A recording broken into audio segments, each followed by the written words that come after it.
Ose und ihr Bruder Desche leben auf der Nordseeinsel Sylt. Da sie gerade Ferien haben, wollen sie den Tag am Strand verbringen. Dort angekommen, bemerkt Ose genervt: Fast nur langweilige Erwachsene. Komm, Bruder, es ebbt. Wir bauen am Flutsaum eine dicke Burg. Gesagt, getan. Plötzlich stehen ein Mädchen und ein Junge in ihrem Alter hinter ihnen und fragen: Dürfen wir mitmachen? Klar doch, zu viert geht es schneller. Allerdings ertönt aus dem Strandkorb: Nicht zu dicht ans Wasser! Zu viert schaufeln sie, klopfen auf beiden Seiten mit Händen und Schaufeln den Sand fest, schaufeln und klopfen im Wechsel immer wieder. Schließlich betrachten sie stolz ihr Bauwerk. Wird auch Zeit. Die Flut kommt schon. Schon nagen die ersten Wellenausläufer an ihren Deich. Alle vier setzen sich jetzt auf die Dünenseite und beobachten, wie lange Damm und Burgen dem Wasser standhalten werden. Wir wissen gar nicht, wie ihr heißt. Wir auch nicht von euch.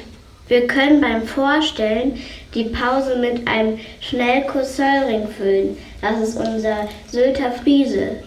Oh ja, dann ist uns nicht so langweilig. Probiert erst einmal mir nachzusprechen.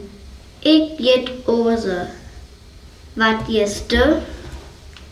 Sehr gut. Nochmal. Ich jet Ose. Wat jeste? Ich geht Marie. Was ist du? Ich geht Jonas. Was ist du? Ich geht der Andres. Jet Andres. Aber er wird Desche genannt. Du wirst auch Ors gerufen und heißt Ose. Wie heißt ihr nun wirklich? Desche ist die Sylter Form von Andres und Ors die von Ose. Gibt es für unseren Namen auch Sylter Form? Jonas wäre auf Söllring John oder Johnny. Toll, so will ich heißen und ich höre auf nichts anderes mehr. Was jeste? Ich jetzt Johnny. Was ist Marie auf Söllring? Das ist schwieriger. Sie könnte Mai heißen oder Maike oder Maiken.